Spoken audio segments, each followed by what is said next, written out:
What's up, guys? We are back with another reaction video. This time we're going to be checking out Boatlift, an untold story of 9/11 resilience. Now, 9/11 was a time when everyone came together as one unity. I don't remember that at all. I've never seen the video, so why don't we just jump into it and see what it's all about, alright? Let's do it.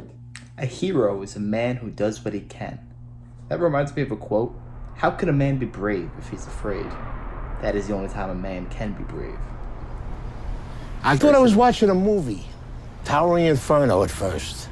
And then I looked real close and I noticed it was the World Trade Center. I was compelled because I'm a type of person that can't stand by and watch other people suffer. And to me, they were suffering. They wanted to get off the island. And there was no way for them to get off the island other than the water. And I had noticed when I was watching the television, I saw a lot of the ferries going up into the slips and taking people off. I said, fine, we could do the same thing. I could take people on my boat, get in there, take them where they have to go. And that's what we did.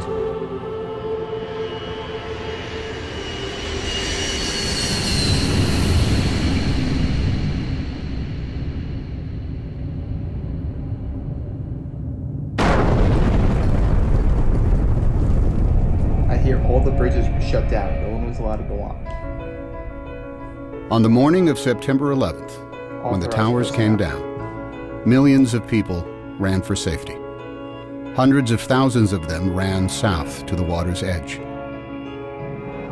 That's when they realized that Manhattan is indeed an island and that they were trapped.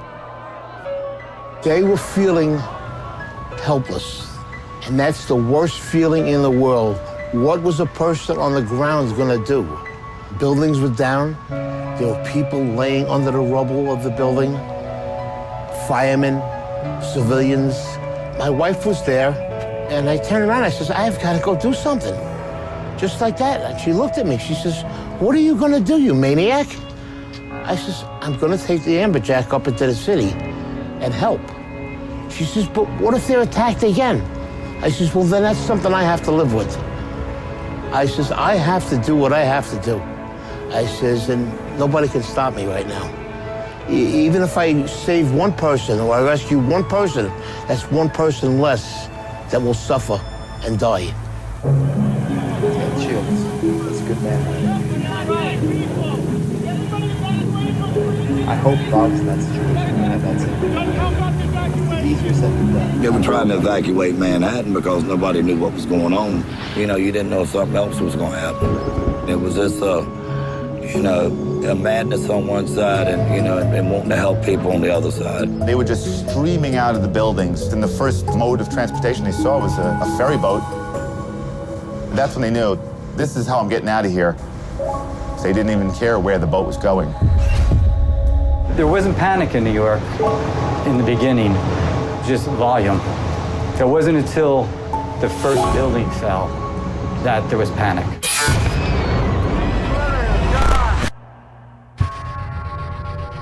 Free fall speeds. You heard the building go down, but we're in the slip, so we can't see it.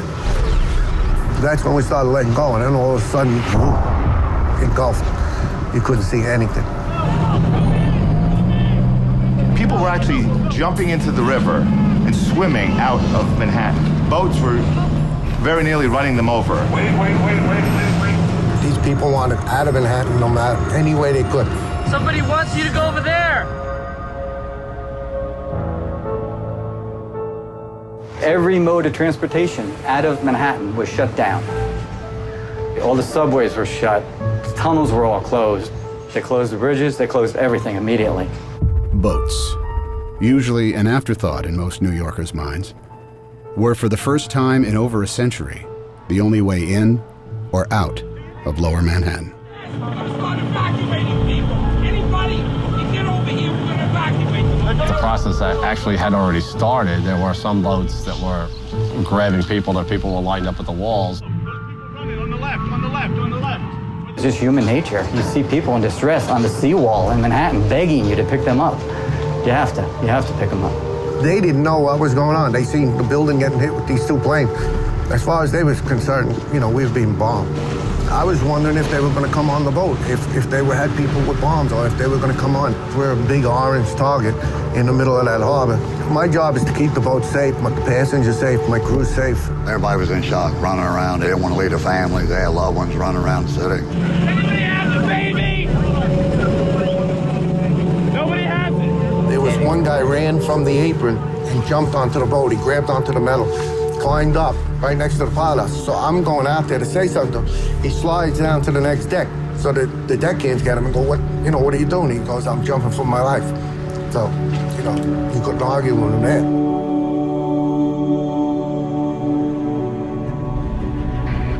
There was a small boat that was at the lower tip of Manhattan. I thought the boat was going to flip over because so many people were trying to get on. And as I looked behind, they were just 10 deep. And that's kind of what gave us the idea.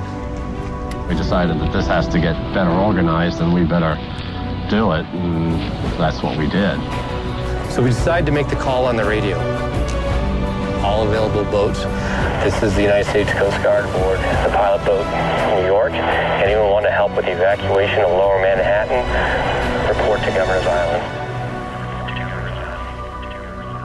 When that call came on the radio, they were coming.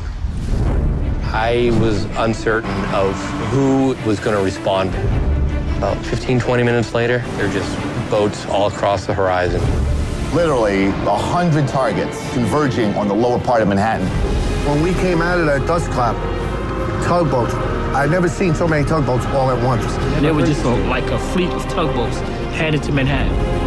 If it floated and it could get there, it got there. All different size, shapes, and forms. And they were zooming across this water.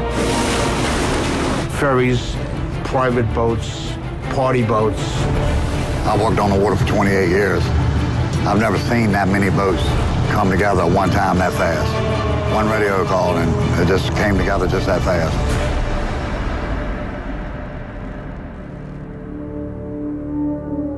Hundreds of boats converged on the city, leaving the sun-bathed harbor behind them. Dead ahead, the unknown.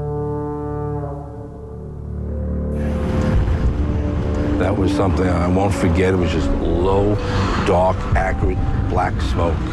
It's like there was a big chimney in Manhattan. It's so when we pulled into Pier so 11, the dust was unbelievable. And then out of nowhere, you just kept on seeing people coming. They looked like zombies coming through the fog, and you knew that those were human beings. Don't leave us. Please don't leave us here. Take us. At that point, the Coast Guard said, not how many people are you allowed, how many people can you fit? Come on, guys. Anybody coming? Get your ass over here now. Now. Come on. Boats started hanging, literally would take a bedsheet off a bunk and then a can of spray paint and paint their destination on.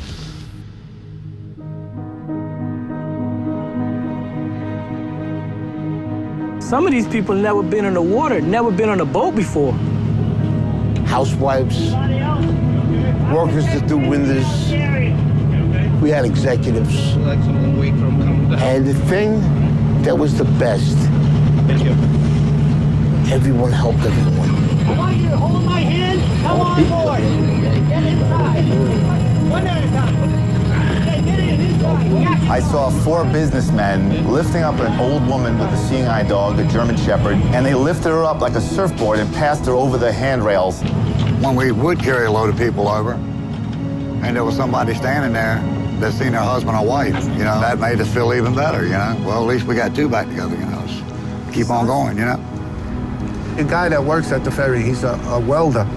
His son was on my boat. He actually came up.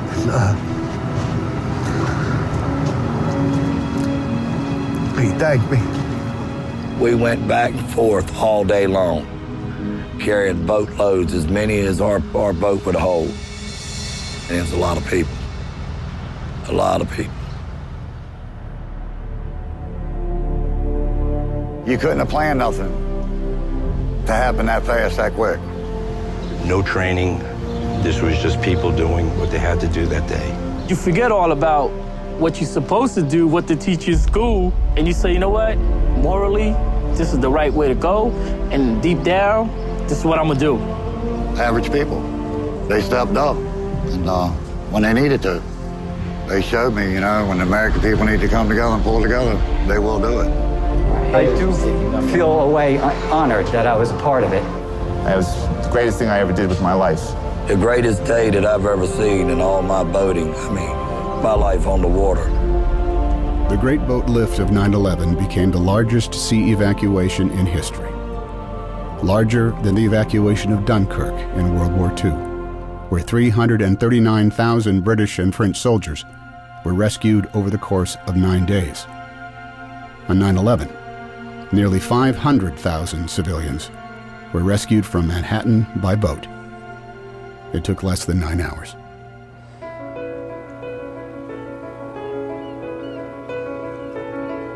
I believe somebody has a little hero in them. You gotta look in, and it's in there. It'll come out, if need to be. I have one theory in life. I never want to say the word I should have. If I do it and I fail, I tried. If I do it and I succeed, better for me. And I tell my children the same thing. Never go through life saying you should have. If you want to do something, you do it. Wow, I had no idea. In all the stories that I've heard from 9/11, I have never heard that one. And that's a powerful story. It kind of reminds me of Hacksaw Ridge, when that one soldier would carry the wounded soldiers over to the medic, risking his life every time, and he kept going back. That's what happened here. These everyday people risk their life for complete strangers, because we're all human at the end of the day. Despite the tragic things that happened that day, that was a great day for morality. Everyday people standing together as one, we were all united. We need to see more of that in the world, not just when tragedies happen. But anyways, thanks for watching, everybody. If you enjoyed this, make sure to smash that like, comment, subscribe. Really does mean the world to me, truly does. Anyways, have a great day, everybody. Take it easy.